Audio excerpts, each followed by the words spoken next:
Missile जैसे ही मोदी जी के car के पास में आती है अचानक से अपनी डायरेक्शन बदल देती है। ऐसा लगता है मिसाइल कंफ्यूज हो गई है। आखिर ऐसा क्यों हुआ?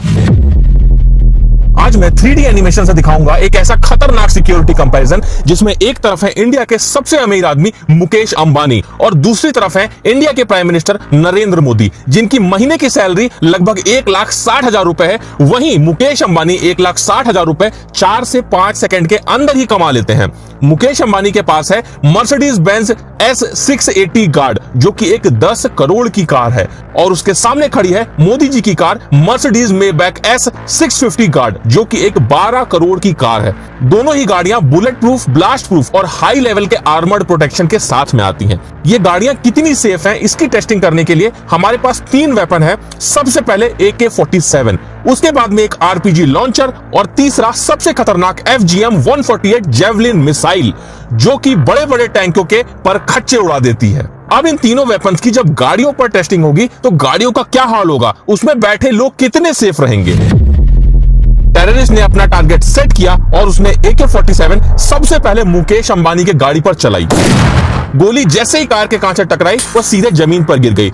बस एक हल्का सा निशान उसके कांच पर आ गया, क्योंकि मुकेश अंबानी की गाड़ी का ये कांच लगभग 4 इंच मोटा है। और ये तो छोड़ दो, अगर हम इस गाड़ी के डोर को अलग करके देखें तो ये लगभग 5 से 6 इंच मोटा होता है और इसका एक डोर लगभग 250 किलो का होता है, जो कि हाइड्रोलिक सिस्टम से ऑपरेट होता है। एक बटन दबाने पर ऑटोमेटिक ओपन और क्लोज होता है। अब AK-47 तो कार का कुछ नहीं उखाड़ पाई। फिर ये टेररिस्ट गुस्से में आकर RPG लॉन्चर तान देता है। RPG जैसे ही कार से टकराती है बहुत तेज से विस्फोट होता है और जैसा कि आप देख सकते हैं कार में काफी बड़ा डेंट आ जाता है। लेकिन उसके बाद भी कार में बैठे मुकेश अंबानी को सिर्फ जोर की आवाज आती है, उसके अलावा कुछ भी नहीं होता है। वो कार में पूरी तरह से सेफ है, क्योंकि इस गाड़ी में आर्मर प्लेटिंग होती है। अगर गाड़ी के ऊपर के हिस्से को हटा दिया जाए तो ये जो हिस्सा होता है ये लगभग 5 से 6 इंच मोटा होता है। इसमें आर्मर प्लेटिंग होती है जो कि रेनफोर्स्ड स्टील, जो कि हाई क्वालिटी का स्टील होता है, और कंपोजिट मटेरियल जो कि बुलेट प्रूफ जैकेट में इस्तेमाल होता है, इनकी लेयरिंग से बनता है।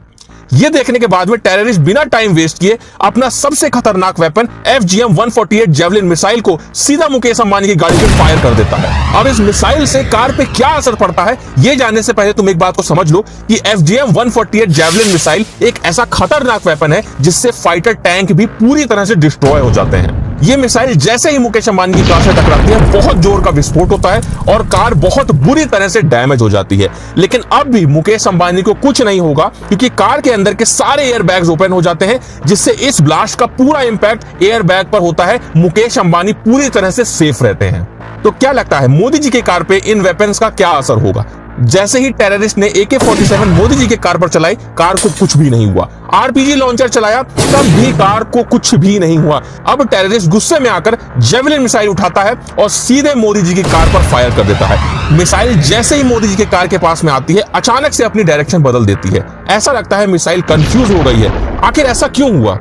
तो मैं आपको बता दूं, मोदी जी की गाड़ियों के साथ में पूरा SPG कॉन्वॉय चलता है, जिसमें ऐसी भी गाड़ियां होती हैं जिसमें बहुत सारे हैवी जैमर्स लगे होते हैं, और ये जो जैमर्स होते हैं ये मिसाइल के सिग्नल को ब्लॉक कर देते हैं, जिस वजह से मिसाइल अपने टारगेट को हिट करने के बजाय अचानक से अपनी डायरेक्शन बदल देती है, जिससे उसका असली टारगेट मिस हो जाता है और मोदी जी पूरी तरह से सेफ रहते हैं। दोनों की सिक्योरिटी पर काफी खर्चा होता है। अगर पर डे की बात करें तो मोदी जी की सिक्योरिटी में लगभग 1.5 करोड़ रुपए पर डे लगता है, और वहीं मुकेश अंबानी की सिक्योरिटी में रिपोर्टेडली लगभग 50,000 का खर्चा होता है। लेकिन हमारी रिसर्च में ये नंबर कहीं ज्यादा है, जो कि लगभग 1.5 लाख रुपए पर डे है। आखिरकार ये 3D इंफॉर्मेटिव वीडियो आपको कैसा लगा? अगर आप और भी किसी टॉपिक पर वीडियो चाहते हैं तो कमेंट करके जरूर बताइएगा। और अगर अभी तक आपने ये वाला 3D वीडियो नहीं देखा तो इसे जल्दी से देख लो।